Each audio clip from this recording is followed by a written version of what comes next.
Hello everyone. आज हम बात करने वाले हैं UP triple S C BDO का जो री एग्ज़ाम है उसके लिए हम आपको प्रैक्टिस सेट करा रहे हैं, तो उसके बारे में हम बात करेंगे।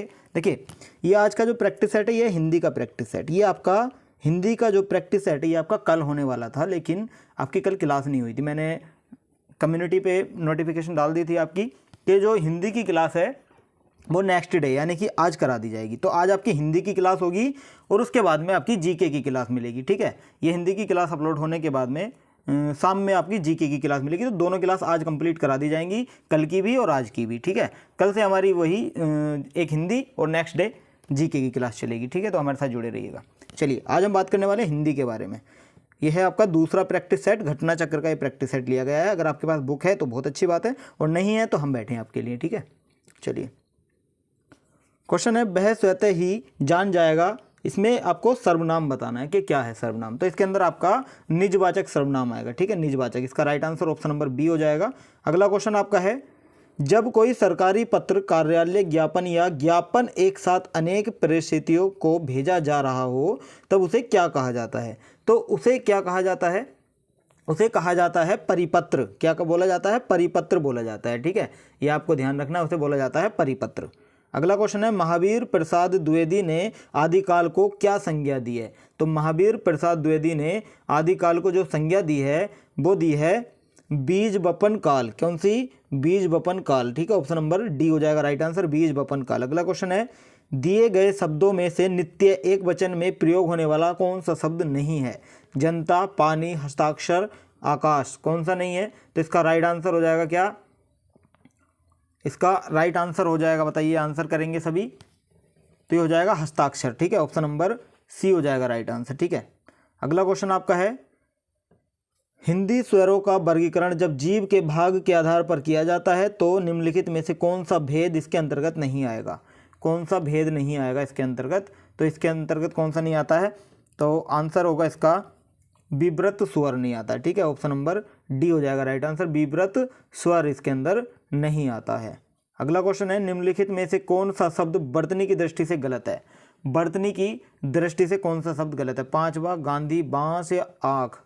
तो इसमें जो गलत शब्द होगा वो आँख हो जाएगा। ठीक है, आँख कैसे बनते हैं, इसमें आपकी आती है चंद्र बिंदु। ठीक है, आँख इस तरह से बनता है। ठीक है, ध्यान रखेंगे। चलिए, अगला क्वेश्चन आपका है, वर्तनी की दृष्टि से दिए गए विकल्पों में अशुद्ध विकल्प आपको छांटना है। अशुद्ध विकल्प कौन सा होगा, तो इसमें व्यंग होगा। ठीक है, ऑप्शन नंबर सी हो जाएगा राइट आंसर, ये अशुद्ध है। इसका राइट आंसर क्या हो जाएगा, इसका राइट आंसर हो जाएगा क्या, व्यंग्य। ये हो जाएगा इसका करेक्ट। ठीक है, अगला क्वेश्चन आपका है, स्वार्थ। स्वार्थ में निम्नलिखित में से कौन सी संधि है। तो स्वार्थ के अंदर कौन सी संधि होगी, पहले इसका आप संधि विच्छेद कीजिए। तो इसका संधि विच्छेद आप करोगे स्वार्थ का तो हो जाएगा स्व प्लस अर्थ। ठीक है, स्व प्लस अर्थ। तो इसके अंदर संधि कौन सी होगी, इसके अंदर संधि होगी आपकी कौन सी, दीर्घ संधि। ठीक है, कौन सी हो जाएगी, दीर्घ संधि। ऑप्शन नंबर ए हो जाएगा राइट आंसर। अगला क्वेश्चन है, पावन। पावन का संधि विच्छेद निम्नलिखित में से कौन सा होगा। पावन का संधि विच्छेद कौन सा होगा, पावन को बोलते हैं पो प्लस अन, यानी पो प्लस अन। ऑप्शन नंबर ए हो जाएगा राइट आंसर, पो प्लस अन। ठीक है, ये ध्यान रखेंगे पावन का। इसी तरह से आपका होता है नयन। क्या होता है, नयन। नयन जो होता है नयन, उसको कैसे लिखते हैं, उसको लिखते हैं ने प्लस अन। ठीक है, चलिए, अगला क्वेश्चन आपका है, भीष्म पितामह ने आजीवन शादी न करने का प्रण लिया था। रेखांकित शब्द का समास होगा। आजीवन का समास क्या होगा, तो आजीवन का जो समास होगा वो होगा अव्ययी भाव समास। ऑप्शन नंबर ए आपका करेक्ट आंसर हो जाएगा। अगला क्वेश्चन है, निम्न में से कौन सा कर्मधारय समास है। कर्मधारय समास कौन सा है, तो कर्मधारय समास कौन सा हो जाएगा, आंसर करेंगे। तो देखिए, इसके अंदर जो आपका दिया गया है नील गगन, नील गगन एक कर्मधारय समास है। ठीक है, ये ध्यान रखेंगे आप। चलिए, अगले क्वेश्चन पर चलें। अगला क्वेश्चन है, सम।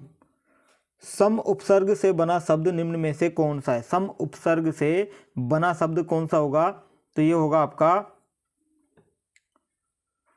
देखिए, एक तो साम्राज्य नहीं होगा। ठीक है, सम्मुख हो जाएगा, सम्राट नहीं होगा, सम्राज्ञी नहीं होगा। तो क्या हो जाएगा, सम्मुख हो जाएगा, सम्मेलन हो जाएगा, संग्राम हो जाएगा, संरक्षण हो जाएगा। इस तरह के शब्द आपके सम उपसर्ग से बनते हैं, ठीक है। ऑप्शन नंबर बी हो जाएगा राइट आंसर। अगला है परा उपसर्ग का अर्थ। परा उपसर्ग का अर्थ क्या होता है? तो परा उपसर्ग का अर्थ होता है आपका दूर, या बोल सकते हैं हम अनादर, ठीक है, अनादर, ठीक है। इसके अंदर क्या दिया गया है? भीतर, उल्टा, बाहर, आस पास। तो इसका राइट आंसर क्या हो जाएगा? इसका आंसर हो जाएगा परा का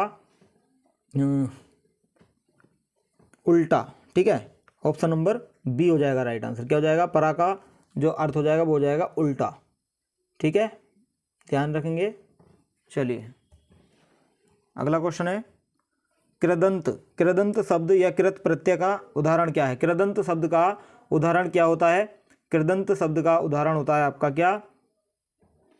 कृदंत शब्द का उदाहरण होता है खिलाड़ी। ऑप्शन नंबर डी आपका यहाँ करेक्ट आंसर हो जाएगा, ठीक है। अगला क्वेश्चन है निम्नलिखित में से आंख का तत्सम रूप, आंख का तत्सम रूप क्या होता है? तो आंख का तत्सम रूप होता है अक्षी, ठीक है, अक्षी होता है। ऑप्शन नंबर बी आपका करेक्ट होगा। अगला है विसर्ग का प्रयोग किन शब्दों में नहीं होता? विसर्ग का प्रयोग किन शब्दों में नहीं होता है? तो विसर्ग का प्रयोग किस में नहीं होता है? तद्भव, तत्सम, संकर या इनमें से सभी। तो विसर्ग का जो प्रयोग होता है वो होता है आपका तद्भव में, ठीक है। ऑप्शन नंबर ए हो जाएगा राइट आंसर। अगला है चौथा का तत्सम शब्द। चौथा का तत्सम शब्द होता है चतुर्थ। क्या होता है? चतुर्थ। ऑप्शन नंबर डी हो जाएगा राइट आंसर। चलिए नेक्स्ट क्वेश्चन आपका है निम्नलिखित में से धूम्र का तद्भव रूप क्या होगा? तद्भव शब्द रूप क्या होगा धूम्र का? धूम्र का क्या होता है? धुआं होता है, ठीक है। क्या होता है? धुआं। इसका right answer option number B हो जाएगा। अगले क्वेश्चन पे चलें। तो अगला क्वेश्चन है व्युत्पत्ति के आधार पर शब्द के कितने भेद होते हैं? तो व्युत्पत्ति के आधार पर जो शब्द के भेद होते हैं वो होते हैं 3 भेद, ठीक है। ऑप्शन नंबर ए हो जाएगा राइट आंसर। 3 भेद कौन कौन से हैं अगर आपसे पूछ ले तो रूढ़, यौगिक और योग रूढ़, ठीक है। ये आपको ध्यान रखना है। जो होता है रूढ़ होता है एक तो रूढ़ शब्द, एक होता है यौगिक शब्द, ठीक है, यौगिक शब्द, और एक होता है योग रूढ़ शब्द, ठीक है, योग रूढ़ शब्द। और देखिए 4 भेद भी मानते हैं इसमें। कौन कौन से? देखिए मैं आपको बता दूं कि वासुदेव नंदन प्रसाद हैं एक, तो इनके द्वारा जो माने गए हैं वो 4 भेद माने गए हैं। अगर आप उससे पूछे कौन कौन से हैं तो तत्सम, तद्भव, देशज और विदेशज, ठीक है, ध्यान रखेंगे। अगला क्वेश्चन है स्वतंत्रता सबको प्यारी होती है वाक्य के रेखांकित शब्द का संज्ञा भेद क्या है? तो स्वतंत्रता सबको प्यारी होती है, इसका संज्ञा भेद बताना है। तो इसका संज्ञा भेद क्या हो जाएगा? ये होता है आपका भाववाचक संज्ञा। कौन सा? भाववाचक संज्ञा। ऑप्शन नंबर बी हो जाएगा राइट आंसर। अगला क्वेश्चन है पुरुषवाचक सर्वनाम चुनिए, आप अंदर आकर बैठिए। इसके अंदर पुरुषवाचक चुनना है, तो इसके अंदर आप अंदर आकर बैठिए में जो होगा ये आपका आप हो जाएगा। ऑप्शन नंबर ए हो जाएगा राइट आंसर, ठीक है। अगला है देखिए क्रिया आपको चुननी है। मेरी बहन सविता हिंदी भाषा सीखती है। तो इसके अंदर क्रिया क्या होगी? इसके अंदर होगी क्रिया आपकी क्या? सीखती है। ऑप्शन नंबर सी आपका यहाँ करेक्ट आंसर हो जाएगा। अगला क्वेश्चन है आहा, आप आ गए। वाक्य में आहा शब्द है क्या है? तो वाक्य में जो आहा शब्द है वो अव्यय शब्द है, ठीक है, अव्यय। ऑप्शन नंबर सी आपका राइट आंसर हो जाएगा, अव्यय है, ठीक है। अगला है सीता सखियों सहित पुष्प वाटिका गई। सखियों सहित गई पुष्प वाटिका। तो वाक्य में रेखांकित अव्यय प्रयोग निम्नलिखित में से किस भेद का उदाहरण है? तो सखियों सहित जो है ये किस भेद का उदाहरण है? तो ये आपको बताना है। तो ये हो जाएगा आपका किसका? संबंध बोधक का, ठीक है। ऑप्शन नंबर सी हो जाएगा राइट आंसर। अगला क्वेश्चन है कौन सा शब्द अनीक का पर्यायवाची है? कौन सा शब्द ऐसा है जो अनीक का पर्यायवाची है? तो अनीक का पर्यायवाची शब्द कौन सा हो जाएगा? देखिए अर्जुन नहीं होगा, सेना हो जाएगा। ऑप्शन नंबर बी हो जाएगा राइट आंसर। क्यों? क्योंकि अनीक एक जो सेना होता है इसके पर्यायवाची होते हैं। कौन कौन से? अनीक है, कटक है, अनी, अना, की, नी, चमू, दल, सैन्य, वाहिनी, ठीक है, ये सब होते हैं, ध्यान रखेंगे। चलिए अगला क्वेश्चन आपका है कामदेव का पर्यायवाची शब्द कौन सा है? कामदेव का पर्यायवाची शब्द होता है आपका मनोज। ऑप्शन नंबर सी हो जाएगा राइट आंसर। मनोज है, मदन है, मार है, मनोभव है, इस तरह के जो होते हैं आपके कामदेव के पर्यायवाची हैं। अगला क्वेश्चन है अग्रज का विलोम शब्द। अग्रज का विलोम शब्द क्या होता है? तो अग्रज का विलोम शब्द होता है आपका अनुज, ठीक है। अग्रज का विलोम शब्द अनुज होता है। ऑप्शन नंबर सी आपका राइट आंसर हो जाएगा। अगला क्वेश्चन है दीर्घायु का विलोम होगा। दीर्घ आयु का विलोम शब्द आपसे पूछा है, दीर्घ आयु का विलोम शब्द क्या होगा? तो दीर्घ आयु का विलोम शब्द होगा आपका अल्प आयु। ठीक है, ऑप्शन नंबर बी हो जाएगा राइट आंसर, अल्प आयु होगा। अगला क्वेश्चन है, इस वर्ष हिंदी साहित्य की खालिस्तान कुछ अवरुद्ध रही, रिक्त स्थान भरने के लिए उपयुक्त शब्द आपको चुनना। इस वर्ष हिंदी साहित्य की क्या उन्नति, प्रगति, वृद्धि या विकास? तो इसका राइट आंसर क्या हो जाएगा? इसका राइट आंसर प्रगति हो जाएगा, ऑप्शन नंबर बी हो जाएगा यहाँ राइट आंसर। अगला क्वेश्चन है, गांधी जी का राम राज्य का स्वप्न आज तक नहीं हुआ, क्या नहीं हुआ? तो राम राज्य का जो स्वप्न है गांधी जी का, वो आज तक क्या नहीं हुआ? साकार नहीं हुआ, ऑप्शन नंबर सी हो जाएगा राइट आंसर। अगला है, जिसका उपचार ना हो सके उसे क्या कहते हैं, या उसके लिए क्या है एक शब्द जो है जिसका उपचार ना हो सके? तो जिसका उपचार ना हो सके वो होता है श्रम साध्य, ऑप्शन नंबर सी हो जाएगा राइट आंसर, श्रम साध्य होगा। अगला क्वेश्चन है, किसी तथ्य को जानने की इच्छा रखने वाला क्या कहलाता है? किसी तथ्य को जानने की इच्छा रखने वाला कहलाता है आपका जिज्ञासु, ऑप्शन नंबर सी हो जाएगा राइट आंसर, जिज्ञासु कहलाता है। ठीक है, अगला है, अंधेर नगरी का अर्थ आपको बताना। अंधेर नगरी का अर्थ होता है आपका अन्याय की जगह, ऑप्शन नंबर बी आपका राइट आंसर हो जाएगा, अन्याय की जगह अंधेर नगरी का अर्थ होता है। अगला क्वेश्चन है, चौकड़ी भूल जाना, मुहावरे का अर्थ बताना। चौकड़ी भूल जाना मतलब घबरा जाना। ठीक है, ऑप्शन नंबर सी हो जाएगा राइट आंसर। अगला क्वेश्चन है, अंधों में काना राजा, अंधों में काना राजा, इसका अर्थ होगा, इसका सही आंसर होगा अंधों में काना राजा, यानी कि गुणहीनों के बीच एक गुणवान व्यक्ति जो होता है उसे हम अंधों में काना राजा बोलते हैं। ठीक है, अगला क्वेश्चन है, सलमा घर जाती है, सलमा घर जाती है, इसमें वाक्य क्या होगा? सलमा घर जाती है, तो इसका राइट आंसर हो जाएगा सरल वाक्य। ठीक है, ये जो वाक्य होगा ये सरल वाक्य में आएगा। ठीक है, सलमा घर जाती है सरल वाक्य हो जाएगा। ठीक है, अगला क्वेश्चन है, निम्नलिखित में से संयुक्त वाक्य का चयन आपको करना है, संयुक्त वाक्य का चयन आपको करना है। ठीक है, चलिए पढ़ लेते हैं एक बार फिर देखते हैं। आप बताएं कि आपकी समस्या क्या है। ये संयुक्त वाक्य नहीं होगा। मैं तुम्हारे साथ व्यापार करना चाहता हूँ, उसने खाना खाया और सो गया, संयुक्त वाक्य आपका ऑप्शन नंबर सी हो जाएगा। ठीक है, अगला क्वेश्चन है, सही विकल्प का चयन कीजिए जो शुद्ध है।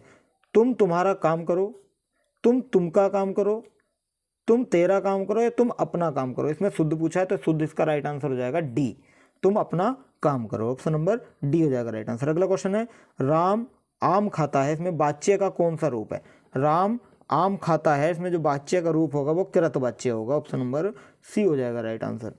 अगला है, उसने टेढ़ी चाल चली, उसने टेढ़ी चाल चली, इसमें कारक बताना है, तो उसने टेढ़ी चाल चली, इसमें कर्ता कारक आएगा। ठीक है, कर्ता कारक, ऑप्शन नंबर डी हो जाएगा राइट आंसर, कर्ता कारक। अगला क्वेश्चन है, बिल्ली छत से कूद पड़ी, इसमें कौन सा कारक है? बिल्ली छत से कूद पड़ी, यानी कि अपादान कारक इसके अंदर आ जाएगा। कौन सा कारक है? अपादान कारक है, क्योंकि ये अलग होने का अर्थ यहाँ पर दिखा रहा है या शो कर रहा है। ठीक है, अगला क्वेश्चन आपका है, इनमें से कौन सा पुल्लिंग शब्द स्त्री शब्द में प्रत्यय लगाने से बना है? कौन सा शब्द बना है? मर्दाना, बुढ़ापा, भेड़ा, विधुर, तो इसके अंदर हो जाएगा भेड़ा, ऑप्शन नंबर सी हो जाएगा राइट आंसर। भेड़ स्त्रीलिंग शब्द है जिसमें आ प्रत्यय लगाने से हमारा भेड़ा शब्द बना है। ठीक है, ऐसे ही होता है आपका भैंस, भैंस में आ प्रत्यय लगाने से वो भैंसा हो जाता है। ठीक है, अगला है, इनमें स्त्री शब्द कौन सा है? स्त्री शब्द कौन सा है बताना है। पर्वत, ख्याति, मोती, पत्थर। पर्वत पुल्लिंग शब्द है, ख्याति आपका स्त्रीलिंग शब्द है। ठीक है, कैसा शब्द है? स्त्रीलिंग शब्द है। मोती पुल्लिंग है, पत्थर पुल्लिंग है। चलिए अगला क्वेश्चन आपका है, मैंने आम खाया, क्या है? मैंने आम खाया है, यह वाक्य किस काल को प्रदर्शित करता है? तो मैंने आम खाया है, यह भूतकाल है। ठीक है, ऑप्शन नंबर ए हो जाएगा राइट आंसर। अगला क्वेश्चन है, निम्नलिखित वाक्यों में से वह वाक्य चुनिए जिसमें गुणवाचक विशेषण का प्रयोग किया गया है। वह वाक्य चुनना है आपको, तो वह वाक्य हो जाएगा आपका कौन सा? वह नटखट बालक संगीत नहीं सुन रहा, वह बहुत से पक्षी उड़ रहे हैं, ये नहीं होगा। मैंने 10 मन गेहूं खरीदा, ऐसे आदमी लाखों में एक होते हैं। इसका राइट आंसर हो जाएगा वह नटखट बालक संगीत नहीं सुन रहा, ऑप्शन नंबर ए हो जाएगा राइट आंसर। ठीक है, इसमें जो हो जाएगा इसमें गुणवाचक विशेषण हो जाएगा। क्यों? क्योंकि जो नटखट है ना, नटखट आपका गुणवाचक विशेषण होता है। ठीक है, अगला क्वेश्चन आपका है, नीचे दिए गए शब्दों में से किसकी वर्तनी शुद्ध है? द्वारका, पूज्यान्य, अंतर्ध्यान्य, अहिल्या। इसका राइट आंसर हो जाएगा आपका द्वारका। ऑप्शन नंबर ए आपका राइट आंसर हो जाएगा द्वारका। अगला क्वेश्चन है, निम्नलिखित में से प्राचीन भारतीय आर्य भाषा कौन सी है? प्राचीन भारतीय आर्य भाषा आपकी हो जाएगी कौन सी? वैदिक संस्कृत। ऑप्शन नंबर डी हो जाएगा राइट आंसर, वैदिक संस्कृत हो जाएगी। ठीक है, अगला क्वेश्चन आपका है, कौन सी प्राचीन भाषा नहीं है? प्राचीन भाषा कौन सी नहीं है? तो वो है आपकी पंजाबी। पंजाबी नहीं है प्राचीन भाषा। ठीक है, अपभ्रंश, प्राकृत, संस्कृत ये प्राचीन भाषाएं हैं। अगला क्वेश्चन है, एडमिनिस्ट्रेटिव कंट्रोल का हिंदी पर्याय क्या होगा? एडमिनिस्ट्रेटिव कंट्रोल का जो हिंदी पर्याय होगा वो होता है आपका क्या? प्रशासनिक कार्रवाई नहीं होगा, प्रशासनिक नियंत्रण हो जाएगा। ऑप्शन नंबर डी हो जाएगा राइट आंसर। अगला क्वेश्चन है, लास्ट क्वेश्चन है ये आपका इस क्लास का, यदि हिंदी प्रश्नवाचक वाक्य का उत्तर हाँ या ना में दिया जा सके तो उसका अंग्रेजी अनुवाद करते समय वाक्य शुरू करते हैं, तो इसका राइट आंसर क्या होगा? किससे करते हैं? इंट्रोगेटिव से, ऑक्सिलरी वर्ब से, इन्फिनेटिव से या फाइनाइट वर्ब से? देखिए, इसका आपको आंसर देना है हमें कमेंट करके, ये आपके लिए दे रहा हूँ। इसका आंसर आपको कमेंट में बताना है और ज़रूर बताना है। ठीक है, चलिए आज के लिए हम इतना ही रखते हैं। और जो आपकी क्लास आज होने वाली थी जीके की, जो आपकी देखिए ये तो आपकी होगी कल वाली क्लास, जो आपकी क्लास छूट गई थी। अब आपकी जो जीके की क्लास होगी ना वो शाम को हो जाएगी। ठीक है, शाम को हमारे साथ जुड़े रहिएगा। टाइम नहीं बता सकता, लेकिन आई थिंक 7 और 8 के बीच में आपकी क्लास आ जाएगी, तो देख लीजिएगा। ठीक है, 7 या 8 के बीच में आपकी कभी भी क्लास आ सकती है, ध्यान रखेंगे। ठीक है, बाकी नोटिफिकेशन आ ही जाएगा आपके पास अगर आपने सब्सक्राइब चैनल को कर रखा है और बेल आइकन दबा रखा है तो। ठीक है, देखिए 2 जो क्लास हमारी पिछली हुई थी उनकी पीडीएफ मैं टेलीग्राम चैनल पर आज ही डलवाने वाला हूँ, आज डलवा दूंगा। और आज वाली जो क्लास हुई है और रात को जो क्लास होगी 7 से 8 के बीच में, इनकी पीडीएफ आपकी रात 10 बजे आपको मिल जाएगी टेलीग्राम पे। ठीक है, हमारे साथ ज्वाइन कर लीजिएगा टेलीग्राम चैनल। चलिए आज के लिए इतना ही रखते हैं, थैंक यू सो मच।